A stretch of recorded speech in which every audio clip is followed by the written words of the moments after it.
Hello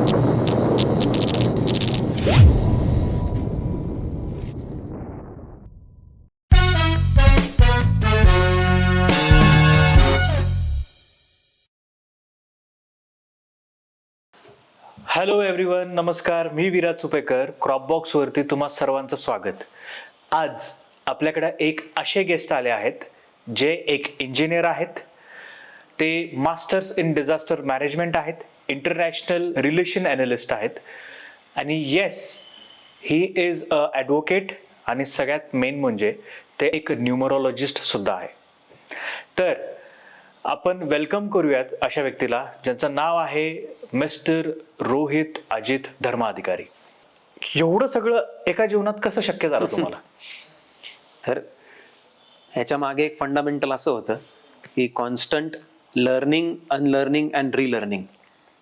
अभ्यास करायचा किंवा नवीन विषय शिकायचे ही एक आवडच होती, त्यामुळे ते एक एक गोष्टी होत गेल्या. ओके, पण बघा ना तुमचं स्टॅटिस्टिक्स, तुम्ही इंजिनिअरिंग केली नंतर हे, पण एवढं कसं काय? म्हणजे असं नाही की इंजिनिअरिंग केली तर इंजिनिअरिंग मध्येच तुम्ही मास्टर केली, पण इंजिनिअरिंग वरतून तुम्ही डायरेक्टली हॉप केलं डिझास्टर मॅनेजमेंट वरती, तिथून हॉप केलं लॉ वरती. ऍक्च्युली त्याच्या मध्ये मध्ये सगळे लिंक्स आहेत. सुरुवातीला इंजिनिअरिंग केलं IT, त्याच्यानंतर UPSC करायचं होतं म्हणून दिल्लीला गेलो. दिल्लीमध्ये त्याचा अभ्यास केला आणि ते करता करता म्हणलं चला एक पॉलिटिकल सायन्स आपला विषय आहे तर त्याच्यावरती मास्टर्स करून टाकू, म्हणून त्याच्यासाठी ऍडमिशन घेतली होती. ते करताना मग 12 सालीच सिलेक्शन देखील झालं. Assistant commandant in central arm police फोर्सेसमध्ये सिलेक्शन झालं होतं. ऑल इंडिया रँक 164 असा होता माझा. आणि पुढे डिझास्टर मॅनेजमेंट वगैरे काय अगदीच आवड होती म्हणून त्याचं सगळं शिक्षण घेत गेलो. मध्यंतरी अशा काही चांगल्या ऑपॉर्च्युनिटीज पण मिळाल्या की युनायटेड नेशन डेव्हलपमेंट प्रोग्राम मध्ये काम केलं. शिमला, सिरमोर आणि किन्नौर ह्या 3 डिस्ट्रिक्ट्समध्ये मी कार्यरत होतो.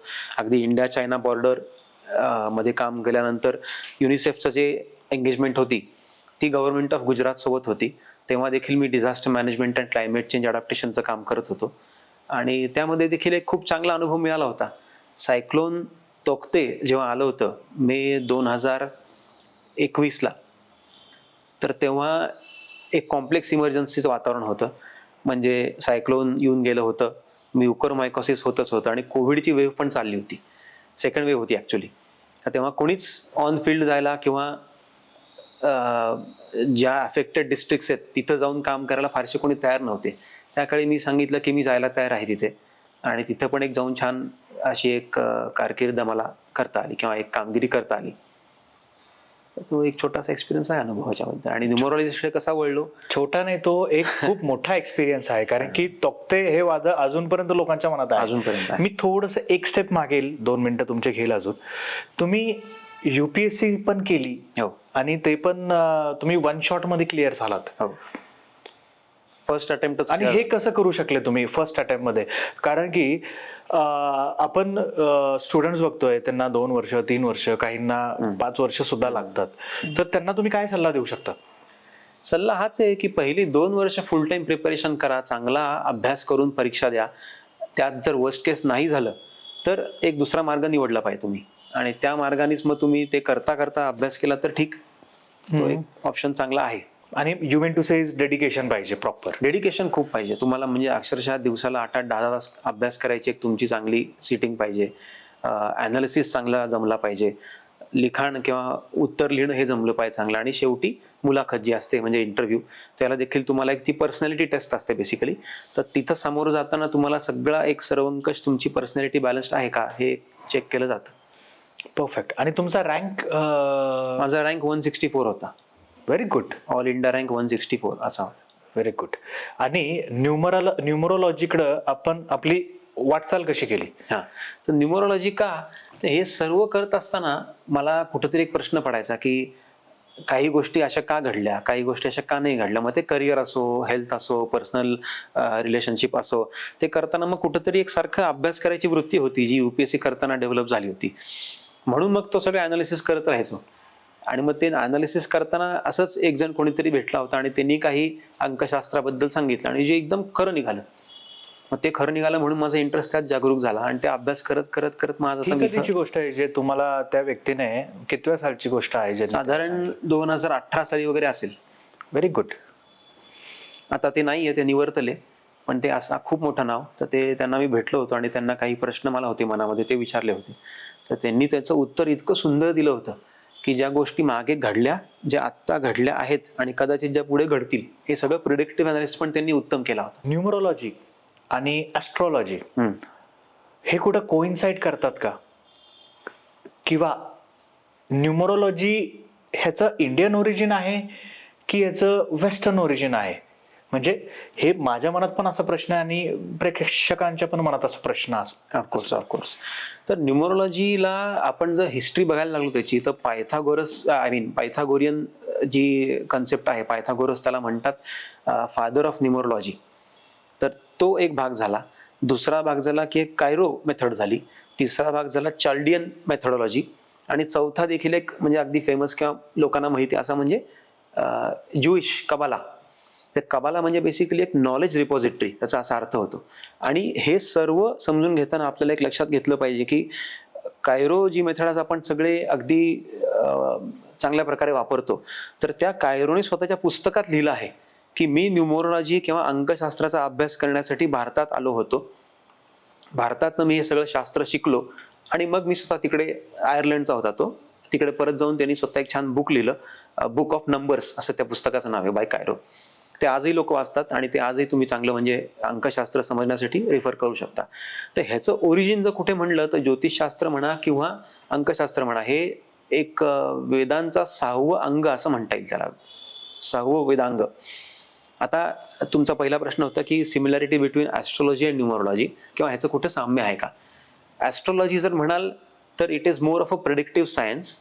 Numerology is more of a reflective science. आता रिफ्लेक्टिव्ह आणि प्रेडिक्टिव्ह म्हणजे काय? तर ॲस्ट्रॉलॉजीमध्ये आपण बऱ्यापैकी प्रेडिक्शन्स करतो. युजली लोकांना ही इच्छा असते की माझं पुढे कसं होईल, ही नोकरी घेऊ की नको, काय होईल काय नाही. Numerology helps you reflect upon your self like a mirror.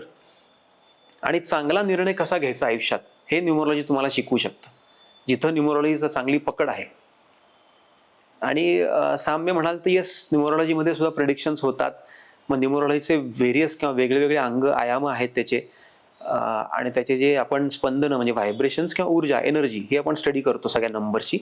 आणि आपण एक चांगलं त्याचं म्हणजे प्रेडिक्शन किंवा नॉट ओन्ली प्रेडिक्शन, त्याचे उपाय काय आहेत, त्याचे रेमेडीज काय आहेत, हे आपण त्यात सांगू शकतो. जसं आता आपण UPSC बद्दल बोलवतो, ते गंमत म्हणून सांगतो की UPSC माझ्याकडे आता प्रोफेशनल गायडन्ससाठी कोणी आलं तर मी त्याचा पहिले न्यूमरोस्कोप देखील बघतो. त्याच्या न्यूमरोस्कोपमध्ये समजा अंक 1, 8, 9 आणि 6 हे असतील, त्यांचं रेप्युटेशन किती आणि ते कसे आलेले आहेत, म्हणजे मूलांक आहे, भाग्यांक आहे, वगैरे वगैरे. तर ते जर असेल तर मी पहिलेच त्यांना सांगतो की येस, तुमच्याकडे इतकी % प्रोबॅबिलिटी आहे ही एक्झाम क्लिअर करण्याची. Basis of course your intelligence, knowledge quotient, information, background सगळंच. तर हे त्यातनं म्हणजे आपल्याला समजू शकतं. आणि न्यूमरोलॉजीचं ॲप्लिकेशन जर आपण म्हणू तर आज नेम न्यूमरोलॉजी खूपच म्हणजे फेमस आजकाल चालू आहे. व्हेकल न्यूमरोलॉजी, मोबाईल न्यूमरोलॉजी, तुमचं health, relationship, career, account number, absolutely money, spirituality, ह्या सगळीकडे न्यूमरोलॉजीचा बेस आहे. तर न्यूमरोलॉजी इतकं सुंदर आहे की ते तुम्हाला समजवतं की बाबा तू काय आहेस, आणि समजा तुझं एक टार्गेट आहे कुठल्याही क्षेत्रामध्ये, मग ते करिअर असेल, हेल्थ असेल, काही, तर तिथपर्यंत तू कसं पोचायचं आणि त्या दोघांमधली गॅप कशी ब्रिज करायची, हे सगळ्याची उत्तर आपल्याला न्यूमरोलॉजीमधनं मिळू शकतात. बेसिक तुम्ही न्यूमरोलॉजीच्या बाबतीत नंबर 1 to नंबर 9 त्याचे कॅरेक्टरिस्टिक काय असतात ते जरा सांगू शकाल? Yes, absolutely. हे अतिशय फंडामेंटल प्रश्न आहे हा. तर ह्याच्यावरती मला वाटतं आता खूपच लिटरेचर झालंय. तर आपला पॉडकास्ट जरा हटके, त्यामुळे मी थोडंसं त्याला एक वेगळं ट्विस्ट द्यायचा प्रयत्न करतोय. 1 ते 9 हे सगळे नंबर जे आहेत ना, त्या प्रत्येक नंबरला एक रुलिंग प्लॅनेट आहे.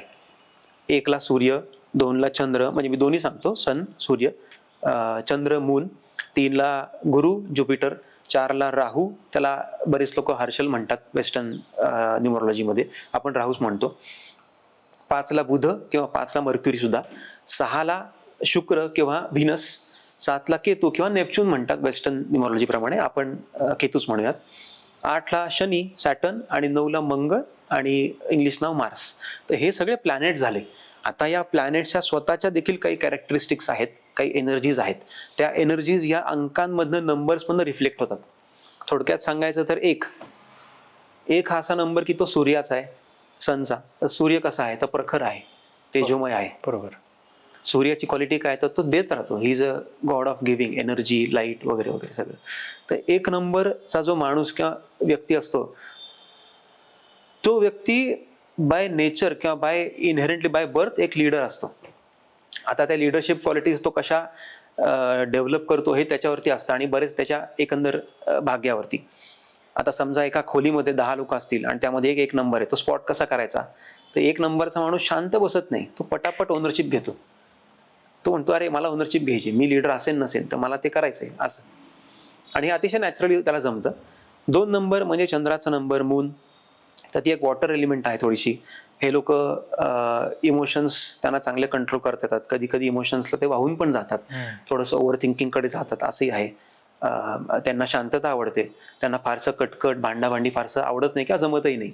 जर तुम्ही 1 नंबरला काही समजा सांगितलं 1 नंबरच्या व्यक्तीला की बाबा हे असं नाही करायचं, तसंच करायचं, तो कदाचित एखाद्या वेळी ऐकेल, पण पुढच्या वेळी परत सांगेल की असं नाही सर, असंच केलं पाहिजे आणि हे बरोबर आहे, असं तो लिडरशिप क्वालिटीज पण डेमॉन्स्ट्रेट करू शकतो. 2 नंबर काय म्हणतो, ठीक आहे तू म्हणतोयस ना, मी करतो, I will be a good follower also. 3 number म्हणजे गुरु, म्हणजे ज्युपिटर. तर गुरु इज व्हेरी इम्पॉर्टंट. का, तर गुरु म्हणजे बेसिकली काय, तो एक कारक आहे लग्नाचा, गुरु एक कारक आहे तुमच्या करिअरचा देखील, गुरु हेल्थ पण तुम्हाला तो सपोर्ट करतो चांगला. आणि गुरु किंवा 3 नंबर त्यांचा मुलांक आहे किंवा भाग्यांक देखील आहे.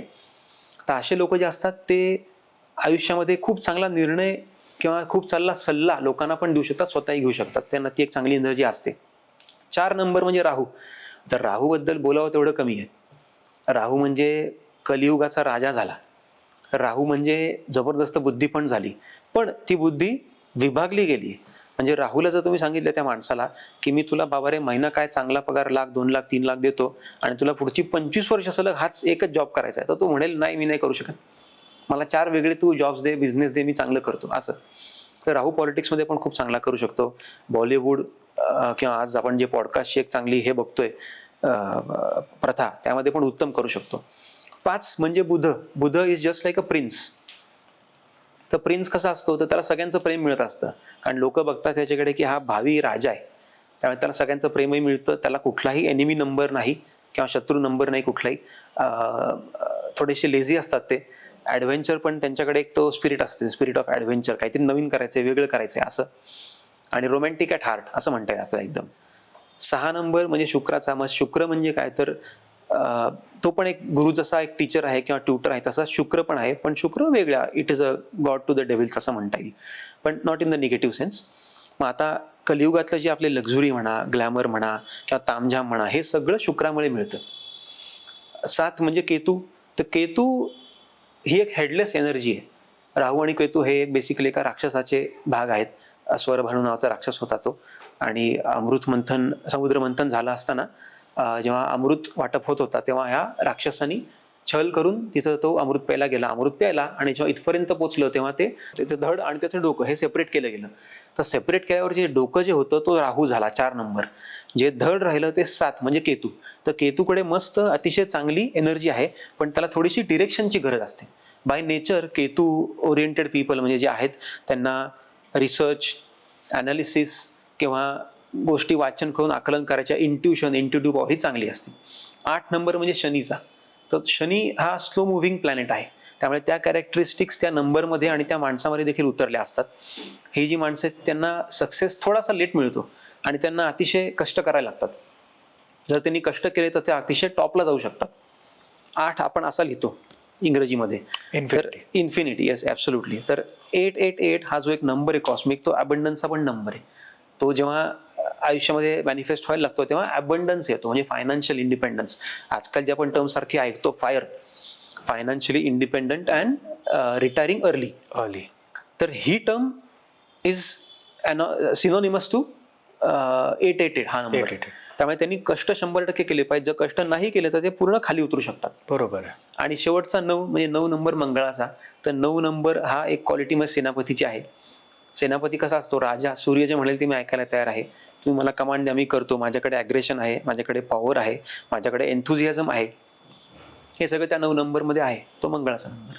हे आता पुढं थोडं जाताना थोडक्यात सांगतो की कुठलंही ॲनालिसिस करताना आपल्याला 2 गोष्टी समजल्या पाहिजेत. एक म्हणजे मूलांक किंवा त्याला ड्रायव्हर नंबर म्हणतो, किंग नंबर म्हणतो आपण, काही त्याला वेगवेगळी नावं घेतात. आणि दुसरा म्हणजे भाग्यांक. तर भाग्यांक म्हणजे ती total of the date of birth असते. समजा एक आपण डेट घेऊ, काय 21 ऑक्टोबर 1988 समजा फॉर एक्झाम्पल. तर 21 म्हणजे 2 अधिक 1 म्हणजे 3 आला, 3 त्याचा झाला मूलांक. आणि 21 अधिक ऑक्टोबरचे 10 अधिक 1 9 8 8 हे जे टोटल आपण करतो त्याची टोटल येते 4 वरती. तर 4 झाला त्याचा भाग्यांक. आता अंकशास्त्रामध्ये फक्त मूलांक आणि फक्त भाग्यांक बघून देखील आपण खूप सारे प्रेडिक्शन्स करू शकतो, खूप सारे कॅरेक्टरिस्टिक्स, खूप साऱ्या गोष्टी सांगू शकतो, जसं आपण आता बघितलं 1 ते 9च्या. पण जर आपल्याला इन डेप्थ अनालिसिस करायचं आहे तर आपल्याला मूलांक समजला पाहिजे, भाग्यांक समजला पाहिजे, त्यांचं कोरिलेशन कसं आहे हे समजलं पाहिजे. आणि पुढे जाताना एक लोशू ग्रिड मांडून, लोशू ग्रिड म्हणजे काय, चायनीज पद्धत आहे. तर चायनीज पद्धतीप्रमाणे आपण 4 9 2 3 5 7 आणि 8 1 6 असे आपण सगळे नंबर मांडतो 3x3च्या ग्रिडमध्ये. आणि मग या नंबरचा इंटरप्ले कसा आहे त्याप्रमाणे आपण सगळे प्रेडिक्शन्स किंवा बाकीच्या गोष्टी सांगू शकतो. तर हे सगळं जेव्हा आपण करतो, आणि त्याच्या पलीकडे देखील गोष्टी आहेत की तुमचे फेवरेबल किंवा अनफेवरेबल नंबर्स, तुमचं लोशू ग्रिड मांडणं, individual chart analysis, name numerology झालं, व्हेकल झालं, बरेच गोष्टी. रोहित दादा, लकी आणि अनलकी असं काही असतं का? खूपच क्रिटिकल आणि चांगला प्रश्न आहे हा. तर लकी आणि अनलकी थोडंसं ही कन्सेप्ट मी फार लोकांकडून ऐकली. जेव्हा मी स्वतः अभ्यास चालू केला तेव्हा मी पण बरेचसे पॉडकास्ट ऐकायचो, पुस्तकं वाचलेली आहेत. तर त्यामध्ये लोकांनी लिहिलंय की असं हा नंबर अमुक अमुक लकी, हा अमुक अमुक नंबर अनलकी, हा घेऊ नका, असं अजिबात नाही. मी त्याला या दृष्टिकोनातनं बघतो की हा अमुक नंबर फेवरेबल आहे आणि असून दुसरा कुठला नंबर थोडासा अनफेवरेबल आहे. तर फेवरेबलचा अर्थ असा होत नाही की it is favourable 100% of the times, आणि अनफेवरेबलचा अर्थ असाही होत नाही की it is unfavourable all 100% times. त्या एनर्जीज आहेत त्या आपल्याला घ्यायच्यात, त्या आपण कशा घेतो आणि कशा वापरतो आपल्या सेल्फ डेव्हलपमेंटसाठी, रेझिलियन्ससाठी, ग्रोथसाठी, आणि ऑफकोर्स समाजात, देशाच्या, सगळंच ते महत्वाचं आहे. तर ते आपल्याला समजलं पाहिजे. त्यामुळे मग तुम्ही जर ते प्रॉपर अनालिसिस करून मांडलं तर लक्षात येईल की अरे अनलकी लकी असं काही नसतं, त्या एनर्जीज आहेत. 8 पण उत्तम नंबर आहे, 4ही उत्तम. जसं मी म्हणलं आता की 4 हा तर कलियुगाचा, म्हणजे राहू हा कलियुगाचा राजा मानला जातो. खरी गोष्ट आहे. आज तुम्ही बॉलिवूडमध्ये जर बघितलं तर बरेचसे लोक 4 या अंकाशी निगडीत आहेत. आयदर 4 त्यांचा मूलांक आहे, भाग्यांक आहे, किंवा 4 त्यांच्या न्यूमरोस्कोप मध्ये अनेक वेळा आलेला आहे. हेही होतं. त्यामुळे असं अनलकी लकी काही नाही. रोहित दादा, न्यूमरोलॉजी डेली लाईफ मध्ये कशी यूज होते? तर न्यूमरोलॉजीसाठी एक छोटंसं मला एक प्रॉवर्ब किंवा कोट आठवतो. तर the millionaires may not go to a numerologist for consultation, but the billionaires definitely do. Perfect. आता लाईफमध्ये, म्हणजे आयुष्यामध्ये एकंदर जेव्हा आपण खूप सारे निर्णय घेत असतो तर काही निर्णय खूप छोटे असतात आणि काही निर्णय खूप मोठे असतात की जे आपल्याला लॉंग टर्म इम्पॅक्ट करू शकतात. तर ते मी काय मानतो, प्रोफेशन चुझिंग, मॅरेज, तुमचं इनेट पोटेन्शियल काय आणि त्याप्रमाणे तुम्ही करिअर जर निवडलं तर तुम्हाला ते खूप इझी जातं. म्हणजे हेल्थचा एक भाग झाला, करिअरचा आपण बोललो झालं, तुमचं प्रोफेशन करिअर एकच भाग झाला, स्पिरिच्युअलिटी झाली. ह्या सगळ्या जे आयाम आहेत आयुष्याचे किंवा डोमेन्स आहेत तर सगळीकडे न्यूमरोलॉजी काम करतं. अगदी थोडक्यात उदाहरण देतो मी की जर प्रोफेशन निवडायचं झालं तर आज बरेचसे क्लायंट विचारतात की माझा मुलगा आता 12वीला आहे, काय फर्स्ट इयरला आहे, आणि त्याला समजत नाही की मी काय करावं. त्याला इंजिनिअरिंग पण जमू शकेल, अगदी बायोलॉजी पण जमू शकेल आणि आर्किटेक्चर पण जमू शकेल, कारण तो मुळात हुशार आहे. मग त्यांनी काय करावं? तर मी सांगतो की आधी तुमचा न्यूमरोस्कोप, म्हणजे डेट ऑफ बर्थ मला सांगा, मी न्यूमरोस्कोप मांडतो तो, आणि त्याप्रमाणे त्यांना सांगतो की तुझे इनेट पोटेन्शियल किंवा कॅपॅसिटीज अशा आहेत नंबर प्रमाणे की, आणि सक्सेस कुठे जास्त मिळेल. हा एक्झॅक्टली, की त्याची प्रोबॅबिलिटी आपल्याला वाढवायची आहे. भलेही समजा फॉर एक्झाम्पल, आता परवाची गोष्ट सांगतो, नाव घेत नाही, एक IAS ऑफिसर आहे, तो पहिल्या अटेम्प्ट मध्येच at the age of 21, which is a big success, very big thing, पहिल्या अटेम्प्ट मध्येच तो IAS ऑफिसर झालेला आहे. IAS झाल्याच्या नंतर त्यांनी, मला वाटतं, मसुरीला ट्रेनिंग पण घेतलंय, आणि ट्रेनिंग घेतल्यानंतर त्यांनी रेझिग्नेशन दिलंय आणि सांगितलं की नाही, माझं प्रेम खरं तर शास्त्रीय संगीतावरती आहे, मला एक गायकच व्हायचं आणि संगीतकार पुढे व्हायचंय. तर त्यांनी ती नोकरी सोडली. ठीक आहे, तो भाग वेगळा, पण त्याला जे हे कळलं ना की मला शास्त्रीय संगीतामध्ये इंटरेस्ट आहे, ते लाईफ चेंजिंग इव्हेंट असते. तर हे कुठनं कळतं आपल्याला? तर आपल्याला हे आधीच कळू शकतं जर आपण न्यूमरोस्कोप प्रॉपरली चेक केला तर. तसं नंबर 3, तर number 3 is also a number of creativity, imagination and creation also. किंवा डिझायनिंग बेसिकली.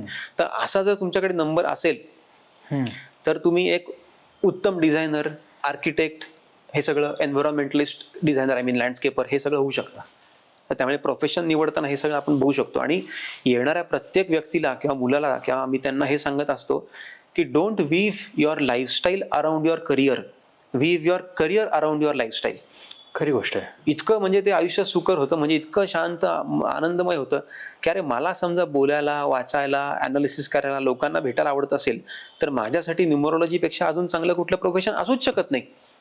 हे निवडताना आपण ते सगळे नंबर्स किंवा तो अंक त्याचा अभ्यास केला पाहिजे. आणि आणखी एक प्रश्न, आता आत्ताची जनरेशन ठीक आहे, म्हणजे 90s नंतर 95 किंवा 2000 नंतर जन्माला आलेले, म्हणजे मोस्ट ऑफ द पीपल ते एक एन्झायटी, डिप्रेशन, कुठेतरी ते ह्या गोष्टीचा शिकार व्हायला लागलेत. तर न्यूमरोलॉजी कशी हेल्प करेल किंवा करू शकते त्याच्यातून त्यांना पॉपअप करायला? ऍब्सोल्युटली. एक हे थोडंसं म्हणजे मला जेव्हा मी इनिशियली अभ्यास चालू केला तेव्हा मला ते असं एकदम वेगळं वाटलं काहीतरी. जे 90s बॉर्न आहेत किंवा ज्यांच्याकडे 9 हा नंबर प्रामुख्याने आहे त्या लोकांकडे त्या 9च्या कॅरेक्टरिस्टिक्स पण उतरलेल्या आहेत. म्हणजे एनर्जी, एन्थुझियाझम, थोडंसं ॲग्रेशन म्हणा, एक्साइटमेंट, हे सगळं आहे. 2000 नंतर जे जन्माला आलेले आहेत आत्ताचे सगळे जनरेशन्स, तर त्यांच्याकडे 2 नंबर जास्ती अर्थातच. 2 हा नंबर चंद्राचा, 2 हा नंबर थोडासा इमोशन्सचा, आणि 2 जेव्हा जास्त वेळा रिपीट होतो तर जसं गौतम बुद्ध म्हणाले आहेत की anything in excess is poison. तर 2 दोनदा आला समजा न्यूमरोस्कोपमध्ये तर तो चांगला मानला जातो. त्याची एनर्जी इज ॲप्ट, बॅलन्स्ड असं आपण म्हणू शकतो. 2 जर 3 वेळा आला, 4 वेळा आला तर त्याचे निगेटिव्ह इम्पॅक्ट दिसायला लागतात. तर हे सगळे निगेटिव्ह इम्पॅक्ट्स कसे दिसतात तर अँझायटी, डिप्रेशन, लोकांमध्ये न मिसळणं, सॉलिट्यूड, सारखं मला एकत्र म्हणजे कोणापाशी जायचं नाही, मला एकटं राहायचंय, हे त्यामध्ये जायला लागतं. हे आता त्यांच्या डेट ऑफ बर्थमधनं आलेलं आहे. मग ह्याला उत्तर किंवा उपाय किंवा रेमेडी काय, तर जास्तीत जास्त बाहेर जायचं, त्यांनी जास्तीत जास्त मित्र बनून खेळायचं, हनुमान चालिसाचं पठण चांगलं करायचं अगदी डेली, रोजच्या बेसिसवरती. आणि हे समजायचं की अरे जसं माझ्याकडे काही 2च्या निगेटिव्ह एनर्जीज किंवा थोडेसे डाऊनवर्ड पुलिंग एलिमेंट्स आहेत, तसे मला पुशिंग अप एलिमेंट्स पण आहेत वर नेणारे. तर त्याच्यावर फोकस करून आपण एक चांगलं काहीतरी कार्य कसं करता येईल हे समजून घ्यायचं. तर हे आहे. आणि रेमेडीज देताना किंवा त्या गोष्टींबद्दल सांगताना मला एक एस्पेशली आपल्या सगळ्या व्ह्युअर्सला एक संदेश द्यायचा आहे की रेमेडीज म्हणजे त्या अशा मॅगी नूडल्स सारख्या नका करू, 2 मिनिट रेमेडीज, की तुमचा व्हीनस थंब आहे, व्हीनस माउंट, त्याच्यावरती तुम्ही 24 दिलं की तुम्हाला नोकरी मिळून जाईल, प्रेम मिळेल, आणि काय काय काय काय ते it works but for a short period of time. तुम्हाला जर लॉंग टर्म रेमेडी किंवा एक सोल्युशन पाहिजे किंवा रेझोल्युशन ऑफ अ कॉन्फ्लिक्ट हवा असेल तर त्यासाठी काय महत्वाचं आहे तर 4 गोष्टींवरती, 4 आयाम आहेत, 4 डोमेन्स आहेत, त्याच्यावरती काम करणं अतिशय गरजेचं आहे. पहिला फिजिकल सेट, दुसरा माइंड सेट किंवा मेंटल सेट, तिसरा तुमचा इमोशन सेट किंवा हार्ट सेट, तुमचे इमोशन्स कसे आहेत त्याच्यावर, आणि चौथा सोल सेट किंवा स्पिरिच्युअल सेट. जेव्हा मी या सगळ्यांवरती काम करायला लागतो ना तेव्हा माझा सक्सेस किंवा त्या रिझोल्युशन त्या प्रश्नाचं निश्चित आहे. बरोबर. बॉडी सेट किंवा फिजिकल सेट जर म्हणलं तर मी व्यायाम कुठल्या प्रकारचा करायचा, न्यूमरोलॉजी तुम्हाला हे पण सांगू शकतो बरं का. क्या बात, व्हेरी गुड. म्हणजे प्रत्येकानंच योग करावा का किंवा प्रत्येकानंच बॉडी बिल्डिंग करावी का, प्राणायाम करावा का, सायकलिंग, स्विमिंग, काय करावं, तर ह्याचं उत्तर न्यूमरोलॉजी मध्ये दडलेलं आहे. इंटरेस्टिंग. Very उदाहरणार्थ एकाचं जर कधी मूलांक जर कधी 4 असेल तर त्यांनी काय काय करावं? तर 4 म्हणजे काय, राहू आपण आधी बघितला आता. राहू बरोबर. कसा असतो, तो पटापट फटफट, बुद्धी चांगली त्याची, तो फास्ट एकदम, त्याचा एक्सपान्स चांगला आहे. राहू इज लाईक अ स्मोक, पटकन पसरतो तो. बरोबर आहे. मग त्याची विचाराची गती फास्ट असल्या कारणाने राहूला ऍज पर न्यूमरोलॉजी काय हेल्थ इश्यूज येऊ शकतात, तर त्यांना थोडेसे mind related, nervous system related हे इश्यूज त्यांना जास्त येऊ शकतात. मग त्यांनी कुठल्या प्रकारचा व्यायाम करायचा, सकाळी उठल्या उठल्या बाय डिफॉल्ट त्यांनी प्राणायाम केलाच पाहिजे. त्यांना जमेल तसं त्यांनी दिवसामध्ये ऍटलिस्ट 2दा शांतपणे बसून आयदर मेडिटेट केलं पाहिजे किंवा ऍटलिस्ट फक्त शांत बसून एक काहीतरी एका ठिकाणी अटेन्शन लावून बसलं पाहिजे, एवढं तरी केलं पाहिजे. ह्याच्या व्यतिरिक्त म्हणजे हे झालं माइंडसाठी किंवा त्यांचे प्रॉब्लेम्स थांबवण्यासाठी. युजली असं पण बघितलं जातं की राहूची एनर्जी जबरदस्त असल्या कारणाने ती एनर्जी कुठंतरी तुम्ही आधी चॅनलाइज केली पाहिजे आणि पॉझिटिव्ह आउटकमसाठी. तर म्हणून त्यांनी आउटडोअर म्हणजे बाहेर जाणारे जे गेम्स आहेत की सायकलिंग म्हणा किंवा स्पोर्ट्स म्हणा ते खेळले पाहिजे. मग ती जी एनर्जी जेव्हा तिथं चांगल्या ठिकाणी आपण रिडिरेक्ट करतो तेव्हा त्याचं डोकं अजून शांत होतं आणि त्याची डिसिजन मेकिंग कपॅसिटी अजून इफेक्टिव्ह होते. बरोबर. आणि ह्यांच्यासाठी जिम गोईंग तेवढं प्रोडक्टिव्ह नसू शकतं का? जिम गोईंग करू शकता असं काही नाही, पण आता हे म्हणजे काही लोकांना अजून मी चांगलं समजून सांगतो की ब्लड ग्रुप प्रमाणे सुद्धा आपण व्यायाम सांगू शकतो. हे सायन्सने आज प्रूव्ह केलंय की प्रत्येकानेच बॉडी बिल्डिंग किंवा वेट लिफ्टिंग करावं, प्रत्येकानेच अमुक प्रकार करावा अशी गरज नाही. तुमचा जो ब्लड ग्रुप आहे त्याप्रमाणे तुम्ही तो व्यायाम निवडला पाहिजे, केला पाहिजे. तसंच अंकशास्त्र सांगतं की राहूनी वेट लिफ्टिंग किंवा जिमचा व्यायाम करण्यापेक्षा हे 2 करावेत. मंगळ म्हणजे मार्स 9 नंबर ज्यांचा आहे त्यांनी निश्चित हे जिमचे व्यायाम किंवा वर्कआउट्स करावेत. त्यांना त्याचा अतिशय चांगला फायदा होतो.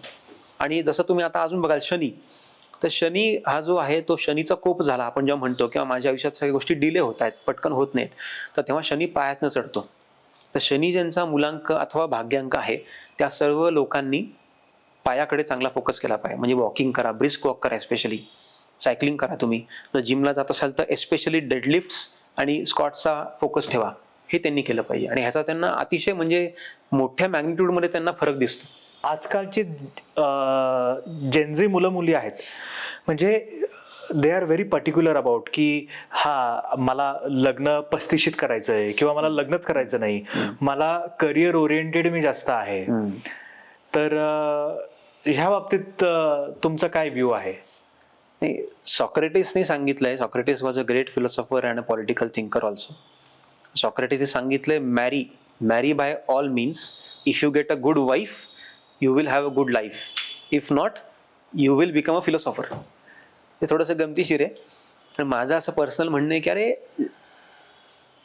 ज्या गोष्टी ज्या वेळेला व्हायला हव्यात त्या झाल्या पाहिजेत. 35-40ला लग्न करून तो ऑलरेडी तुम्हाला लेट झालाय, मग तुम्ही कन्सिव्ह कधी करणार, मुलं बाळ कधी होणार, तर तुमचं ते एक तुमचं बॉडी जे क्लॉक आहे ते सगळं डिस्टर्ब होतं. तर लग्न 100% करावं. आणि लग्न करताना मग तुम्ही लग्न अर्थात आपण हे आधी रूट कॉज बघितलं पाहिजे की जेनझी असं का म्हणतं किंवा लग्नच करायचं नाही किंवा लेट करायचं. तर त्यांना ही गोष्ट खूप छान कळलेली आहे. अतिशय स्मार्ट असे हे वर्ग आहे, एज ग्रुप आहे. त्यांना ही गोष्ट समजली आहे की अरे मी जर लवकर लग्न केलं घाईमध्ये तर ते लग्न तुटायचे चान्सेस जास्त. आजकाल डिवोर्सचं प्रमाण, सेपरेशनचं प्रमाण, लिव्हिंग अपार्ट टुगेदर हे जे कॉन्सेप्ट आहेत ते सगळे आत्ता आलेले आहेत. करिअर ग्रोथ स्लो होऊ शकते. ऍब्सोल्युटली. तर त्यामुळे ते म्हणतात की अरे मी लग्न करणारच नाही किंवा लेट करीन. मग जर केलंच नाही तर ती भीती आपल्याला कुठेतरी काढली पाहिजे. मग ती भीती काढण्यासाठी परत तुम्ही तुमचा मूलांक भाग्यांक काढा, न्यूमरोस्कोप चेक करा. There is individual chart analysis. म्हणजे प्रत्येक माणूस कसा आहे, एक मुलगा कसा आहे, एक मुलगी कशी आहे, त्या दोघांमध्ये आपसात मेळ होतोय की नाही, कम्पॅटिबिलिटी ऑफ नंबर्स आहे की नाही हे बघायला पाहिजे आपल्याला. हे जर आपल्याला चेक करता आलं तर उत्तम. एक क्लायंट माझ्याकडे म्हणजे आला होता, त्याचा मूलांक होता 4 आणि त्याच्या पत्नीचा मूलांक होता 8. तर 4 आणि 8 हे मुळात खूप चांगले मित्र नाहीत. 4 म्हणजे राहू बुद्धी. तो म्हणतो काम पटापट कर बाबा, स्लो करू नको. आणि शनी किंवा 8 नंबर हा बाय डिफॉल्ट स्लोच आहे. शनी एथिक्सनी जाणार आहे. तो म्हणतो मी एथिक्सनीच जाणार, मोरॅलिटीनी मी फॉलो करणार. आणि जर मी हे सगळं नाही केलं तर शनी देव तुम्हाला मस्त एकदम खाली आणतो व्यवस्थित. तर राहू थोडासा आकडम तिकडम करून जाणारा व्यक्तिमत्व असतं. तर ह्या दोघांचं जुळणं थोडंसं एक वेळ लागतो किंवा होत नाही कधी कधी. अर्थात हे सगळीकडे बघायला मिळत नाही.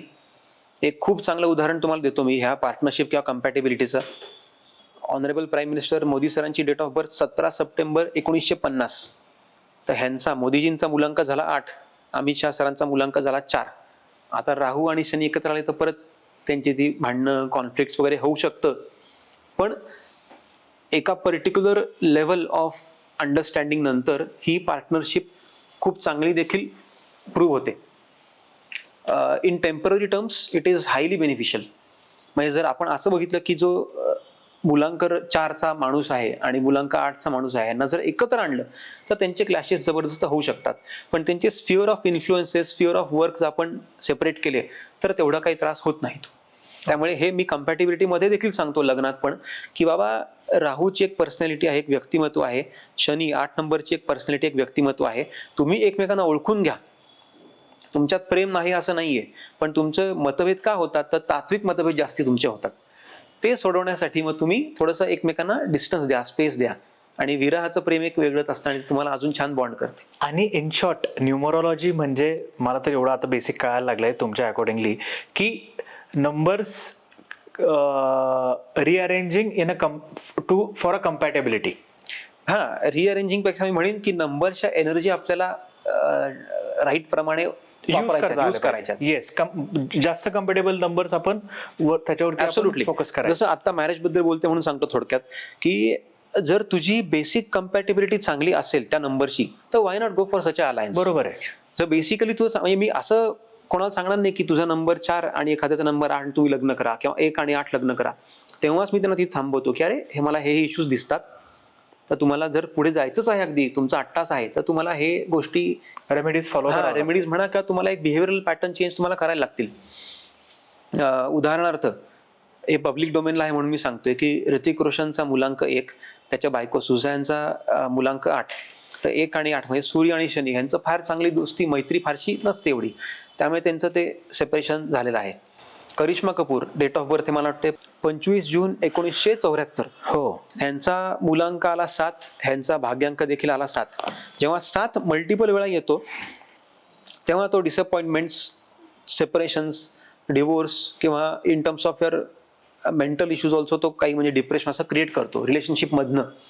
तर हे आपण बघायला मिळतं. करिश्मा कपूरच्या आयुष्यामध्ये तिचा डिवोर्स किंवा सेपरेशन झाला होता, अर्थात तिचा पती इतक्यात एक्सपायर निवर्तले ते, पण त्याच्या आधी सेपरेशन झालेलं आहे.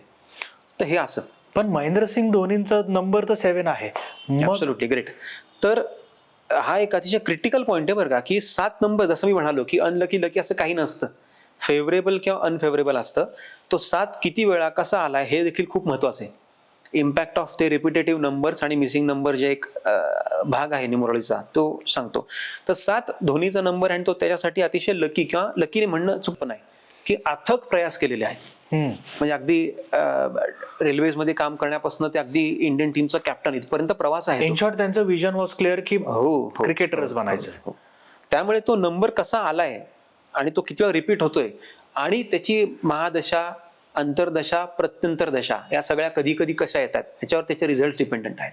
आता धोनीचा प्रश्न आपण म्हणजे चर्चा करतो ह्याच्याबद्दल. तर 7 जरी हा मुलांक असला तरी 7 जुलै 1981 ही त्यांची डेट ऑफ बर्थ. तर त्यांचा भाग्यांक आहे 6. 6 नंबर कोणाचा? शुक्राचा. लक्झरी, ग्लॅमर, कम्फर्ट हे सगळं त्यात आलं आणि ते त्यांच्या आयुष्यात दिसतंच आहे. 7 आणि 6 हे जे कॉम्बिनेशन आहे ना, तर 7 मध्ये तुम्हाला जबरदस्त एनर्जी देतोय आणि ती एनर्जी कुठं चालली आहे तर नंबर 6 कडे किंवा शुक्राकडे. किंवा शुक्र is also good for power of association. जेव्हा तुम्ही कॅप्टन बनता तेव्हा तुम्हाला फक्त स्वतःचा गेम नाही बघायचा आहे, 6 नंबरचे जे वैशिष्ट्य आहेत, कॅरेक्टरिस्टिक्स, त्या तुम्ही इथं बघताय की मला टीम मध्ये खेळणाऱ्या सर्व मी सोडून 10 लोकांचं पण बघायचंय. हे 6 कडनं येतं. त्यामुळे धोनीचं करिअर, धोनीची कॅप्टन्सी हे सगळं छान झळकलेलं आहे. आणि विराट कोहलींच्या बाबतीत काय सांगू शकता? अरे वा, विराट कोहली बद्दल मी एक गोष्ट सांगणार आहे. त्यांची विल पॉवर जबरदस्त आहे. म्हणजे अगदी one of the least performers in the Indian cricket team to one of the top performers in Indian cricket team हे घडलेलं आहे. अर्थात जसं विल पॉवर स्ट्रॉंग आहे, त्यांचे कष्ट देखील खूप चांगले आहेत. पण त्यांचं मुलांक आहे 5, भाग्यांक आहे 6. ह्याच्यामुळे हे 2 नंबर्स जबरदस्त, म्हणजे one of the best numbers in numerology किंवा अंकशास्त्रामध्ये. एक छोटंसं स्टॅटिस्टिक्स सांगतो. मी स्वतः अनुभव देखील घेतलाय आणि कुठलंही पुस्तक तुम्ही घेतलं, वाचायला लागला, तुम्हाला पण लक्षात येईल की 5 आणि 6 हे दोन्ही अंक तुमच्या न्यूमरोस्कोप मध्ये आहेत असे हार्डली 25 ते 30% लोक असतात अख्ख्या जगामध्ये. तर थोडंसं प्रेडिक्शन करतोय मी. 5 आणि 6 नंबर असल्या कारणाने अर्थात त्यांनी क्रिकेटमध्ये खूप चांगलं केलेलंच आहे कारकीर्द. 2027 साली अशी खूप हाय प्रोबॅबिलिटी आहे की Virat Kohli will retire from cricket and focus on his different avenues. आता डिफरंट ॲव्हेन्यूज म्हणजे कसे? तर 5 आणि 6 असल्या कारणाने त्यांचे बिझनेस ऑलरेडी आहेतच, ते अजून त्यात पुढे प्रगती करतील, पुढे जातील. आणि शिवाय त्यांचं विल पॉवर चांगली आहे, 9 नंबर आहे आणि 1ही आहे. तर ह्या सगळ्याचं कॉम्बिनेशन सांगतं की he has a very good opportunity to become the coach of Indian cricket team. Very good opportunity. हे नंबर्स प्रमाणे मी तुम्हाला सांगतोय असं. आता नंबर्स, काही लोक म्हणतात की, काही लोक बरेचसे आपण मोठे मोठे लोक जर कधी प्रोफेशनल्स बघायला गेलो तर सगळ्या गाड्यांचा नंबर त्यांचा एकच असतो. अकाउंट नंबर ते स्पेसिफिक चूज करून घेतात. इनफॅक्ट गाड्यांचा रंग देखील ते न्यूमरोलॉजी असो किंवा ऍस्ट्रॉलॉजी असो ते बघूनच तो गाड्यांचा नंबर चूज करणार. ऍब्सोल्युटली. तर हे मी जसं म्हणलं मगाशी की millionaires may not go to numerologist, billionaires definitely do. तर हे लोकांना समजलेलं आहे की ह्या गोष्टी आहेत आणि त्याचा फायदा होतो, त्याचा इम्पॅक्ट देखील आहे. एक थोडक्यात सांगतो म्हणजे जास्त लांबत नाही.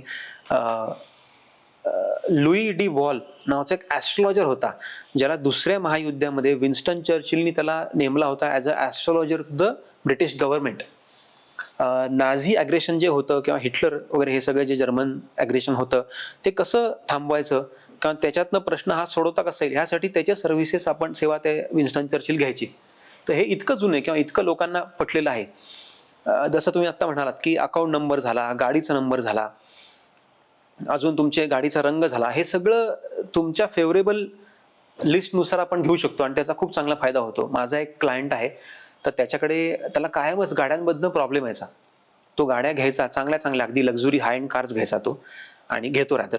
आणि घेतल्यानंतर त्यांनी खूप वेळा बघितले की अरे ॲटलिस्ट ॲक्सिडेंट तरी झालाय, त्याचा तरी नाही तर ड्रायव्हर थ्रू तरी, गाडीने जोरात मेंटेनन्स काढल्या काहीतरी उगाच, किंवा गाडी काही फारशी लाभली नाही, ते गाडी घेतल्याच्या नंतर काहीतरी आयुष्यात वर खाली झालेलं आहे.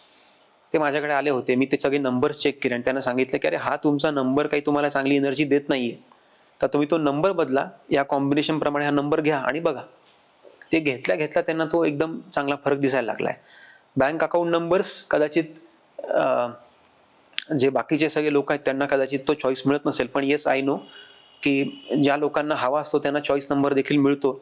आणि असे पण कन्सल्टेशन्स येत असतात की मला बँक टोटल किती असावी, इंटरनली त्याचे कॉम्बिनेशन कसे, नुसतं बँक नंबर किंवा हे अकाउंट नंबर्स नसून मोबाईल नंबर. तर आज मोबाईल नंबर न्यूमरोलॉजी देखील खूप वर चाललंय किंवा खूप प्रगती करते. त्याच्यामध्ये बरेचसे फॅक्टर असतात की तुमचा स्वतःचा म्हणजे त्या माणसाचा मूलांक किती, भाग्यांक किती, त्याची दशा महादशा काय चालली आहे कुठली सध्या, आणि नंबरची एनर्जी त्याला कशी वापरायची. मग 6 शुक्राचा नंबर म्हणजे तो पैशाचा पण एक कारक आहे. 5 हा बुधाचा नंबर मर्क्युरी, तो कारक आहे बिझनेसचा सुद्धा. 1 हा नंबर सूर्याचा म्हणजे status, fame, name, light, energy, हे सगळ्याचा.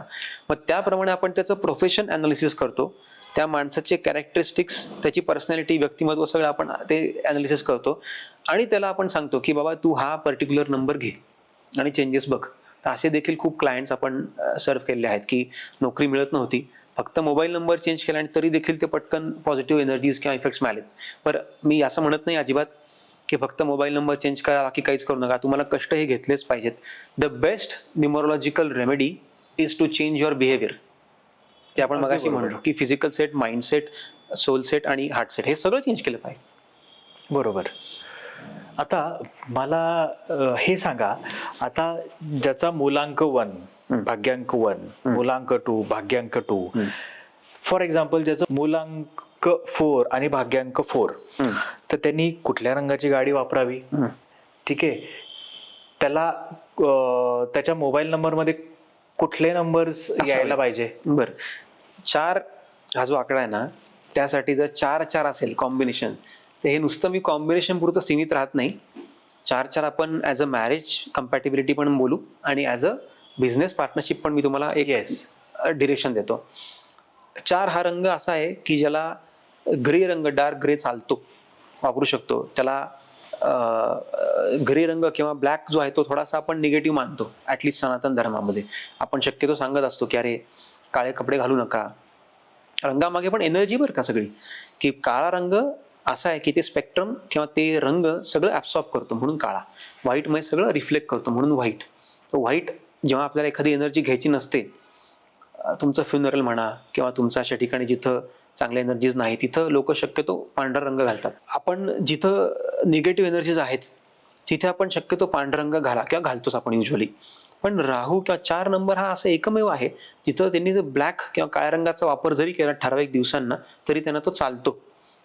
शनी किंवा 8 ज्याचा नंबर आहे त्यांनी शक्यतो काळा रंगाचं वस्त्र परिधान करूच नये. शर्ट म्हणून तर नकोच नको, पॅन्ट म्हणून एखाद्या वेळेस चालेल, पण अप्पर क्लोथ्स म्हणजे शर्ट किंवा कुर्ता हे अजिबात नको असं. तर ह्यांना लकी कलर जर म्हणाल तर त्यांना डार्क ग्रे चालू शकतो. White is something that is also okay. गाडीचा कलर जरी घ्यायचा म्हणला तरी आज मेटॅलिक ग्रे, मॅट ग्रे आणि काय ग्लॉसी ग्रे हे सगळेच आहेत अवेलेबल, ते पण करू शकतात. आणि पार्टनरशिप करताना मॅरेजमध्ये एक गोष्ट फक्त लक्षात घेतली पाहिजे की जसं मी आहे तसाच समोरचा व्यक्ती देखील आहे. बरोबर. तर जसे माझे गुण आहेत तसे त्याचे आणि जसे माझे अवगुण तसे त्याचे, मग जेव्हा इक्वल्स येतात ना तेव्हा ते कम्पॅटिबिलिटी करणं थोडंसं जड जातं. मग हे गोष्टी तुम्ही समजल्या पाहिजे. तर don't limit it to just colours, also focus on your behaviour. मला एक सांगा रोहितदा, बिझनेसमध्ये पण न्यूमरोलॉजी येते का? फॉर एक्झाम्पल आता ऍपल आहे, अमेझॉन आहे, क्या बात. म्हणजे ह्यांनी नावं ठेवलेत, ह्यांनी पण काही न्यूमरोलॉजी आहे का त्याच्या मागे? निश्चितच.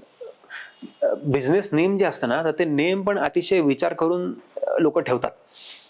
एक गंमत सांगतो आता ह्याची. ऍपल ह्या सगळ्याची टोटल येते 7, अमेझॉनची टोटल येते 7, मायक्रोसॉफ्टची टोटल येते 3.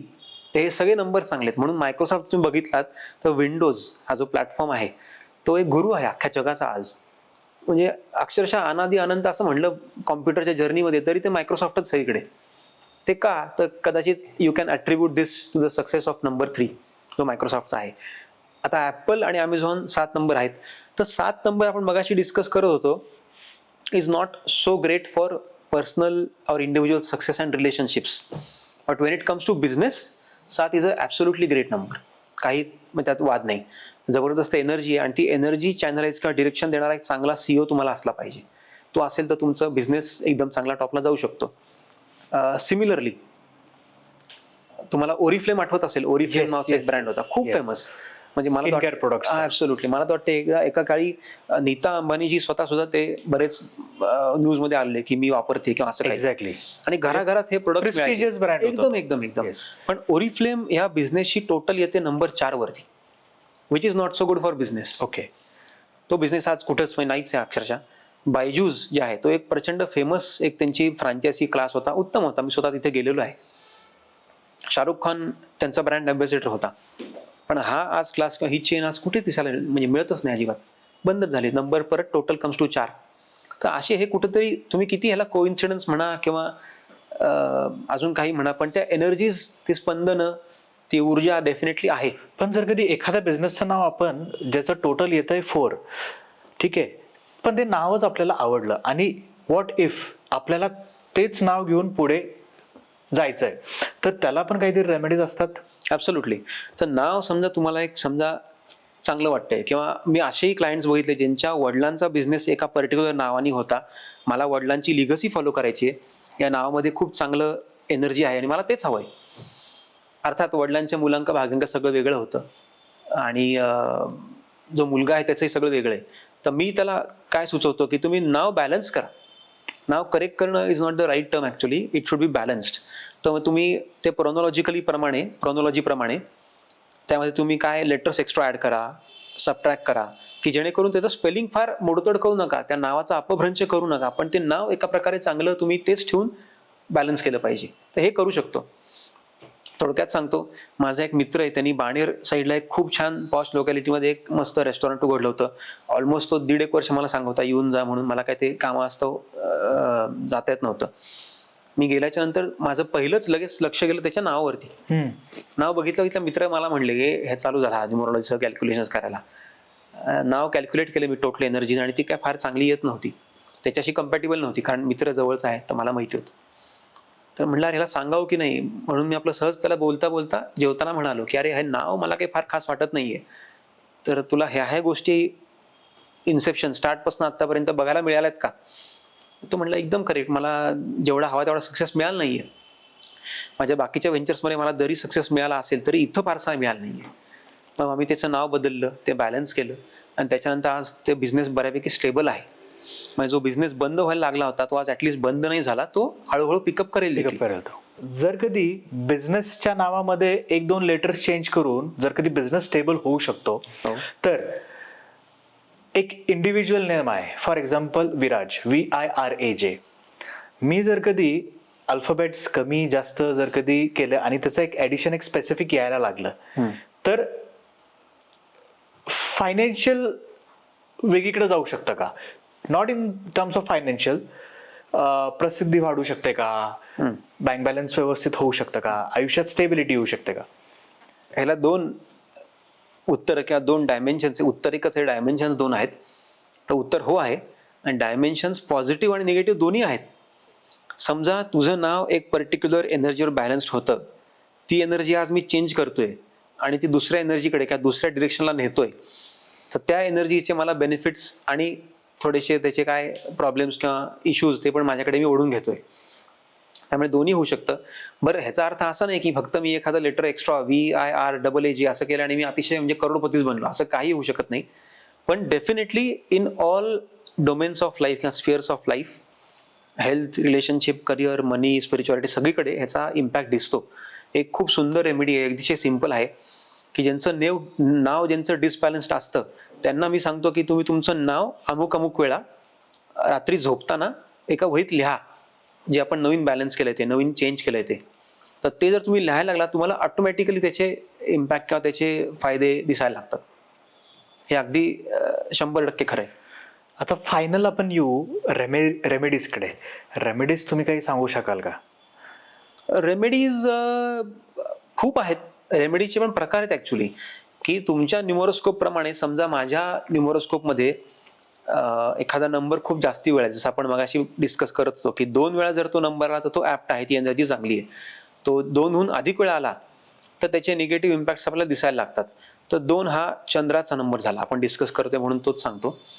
त्यासाठी रेमेडी अशी की सर्वप्रथम तुम्ही पाण्याचा सन्मान करा. खूप छोटं बिहेवियरल चेंज आहे बरं का, हा करायला अतिशय अवघड आहे.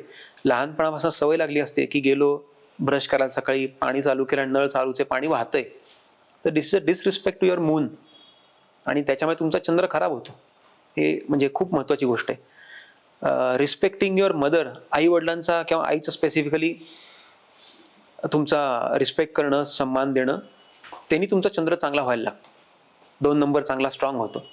चंद्र अजून चांगला करण्यासाठी तुम्हाला 2 नंबर तुम्ही वापरू शकता. 2चे जे फ्रेंडली नंबर्स आहेत किंवा फेवरेबल नंबर्स आहेत ते तुम्ही वापरू शकता. 2 चंद्र चांगला करण्यासाठी तुम्ही एक चांगली रेमेडी म्हणजे अतिशय शांत बसून ध्यान केलं पाहिजे.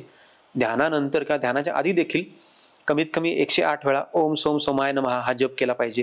ह्यानी देखील तुमचा चंद्र आणि मून इज ऑल्सो अ कारक ऑफ माइंड, तुमचं माइंड स्ट्रॉंग होतं एकदम, म्हणजे ते माइंड स्टेबल होतं, स्ट्रॉंग होतं आणि तुम्ही डिसिजन मेकिंग तुमचं चांगलं व्हायला लागतं. तर ह्या छोट्या छोट्या काही रेमेडीज आहेत.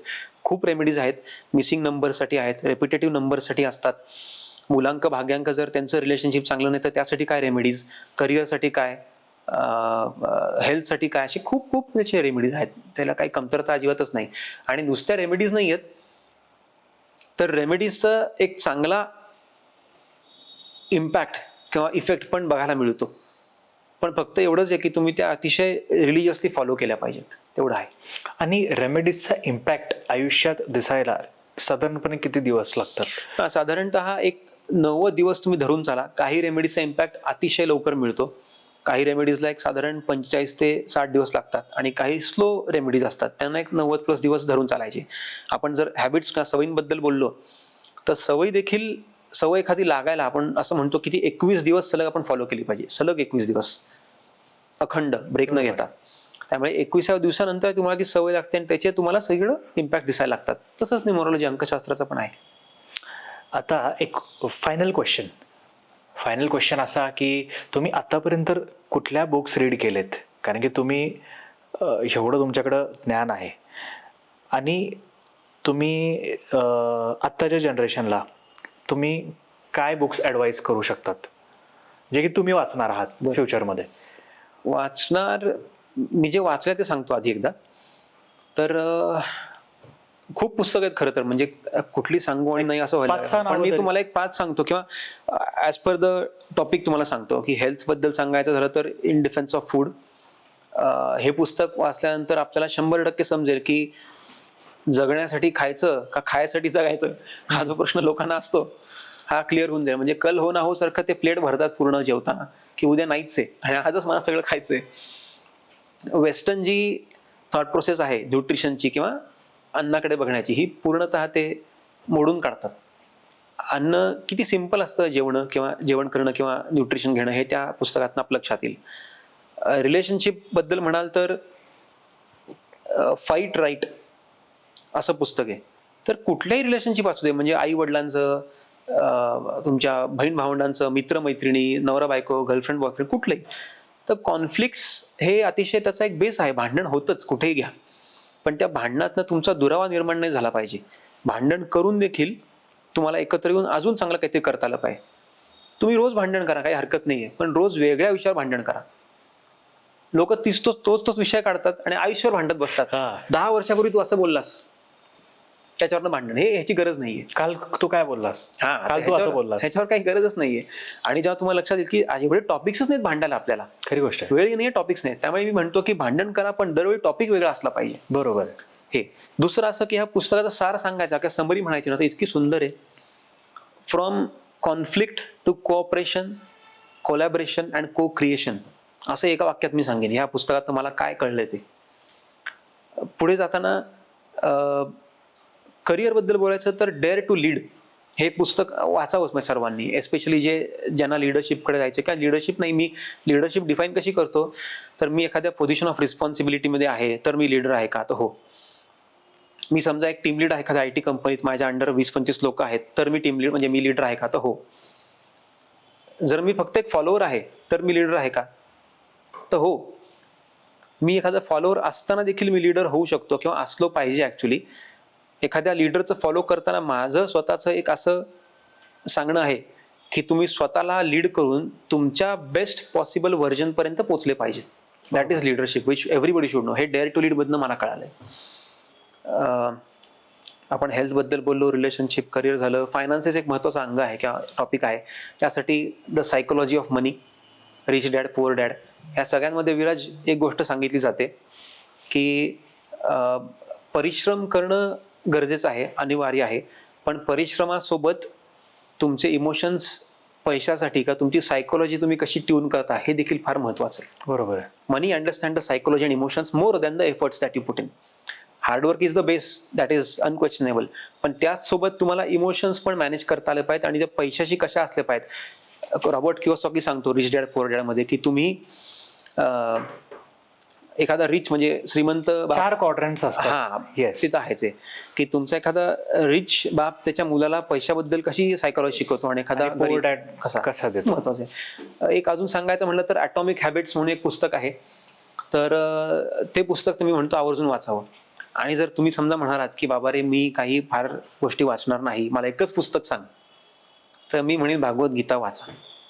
त्याच्या पलीकडे काहीच नाही. खरी गोष्ट. तेवढंच. जे आजकालचे यंगस्टर्स आहे ते हातात ब्रेसलेट्स येतात वेगवेगळ्या पद्धतीचे, ज्याला असं नजरदोष वगैरे म्हणतात की ते लागावे नाही म्हणून ते घालतात, और स्टोन्स.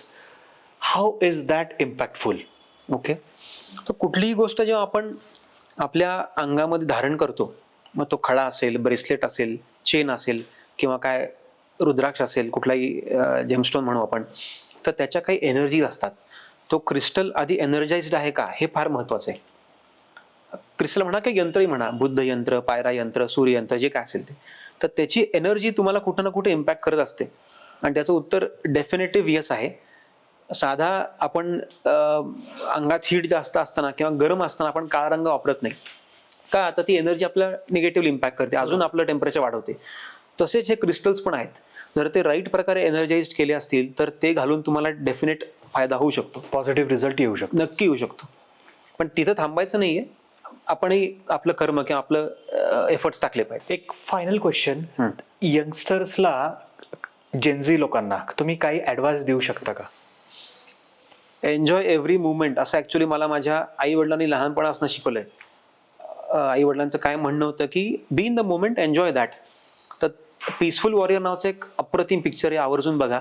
त्याच्यामध्ये बरंच आहे, मी स्टोरी काय सांगत नाही, थोडक्यात शेवट सांगतो. तो एक जिम्नॅस्ट असतो, त्याला एक खूप छान कॉम्प्लेक्स अशी मूव्ह करायची असते. त्यासाठी तो आधी फक्त 2 ते 3 सेकंद असं ध्यानस्थ होतो आणि त्यात तो 3 प्रश्न विचारतो, जे मी आज सगळ्यांना रिपीट करतोय. Where are you? Here. What time is it? Now. Who are you? The moment. हे मला अक्षरशः, म्हणजे मी हा पिक्चर खूप उशिरा बघितला आयुष्यामध्ये. मला माझे आई वडील हे लहानपणा सांगायचे की त्या मोमेंटमध्ये जगा, आनंदी जगा अतिशय.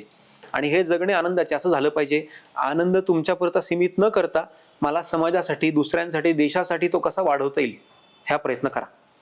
Okay, nice having you on the show.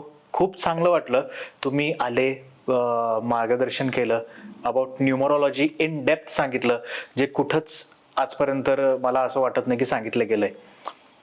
मलाही अतिशय आनंद झाला किंवा मजा आली हे सेशन करायला. Thank you so much. थँक्यू.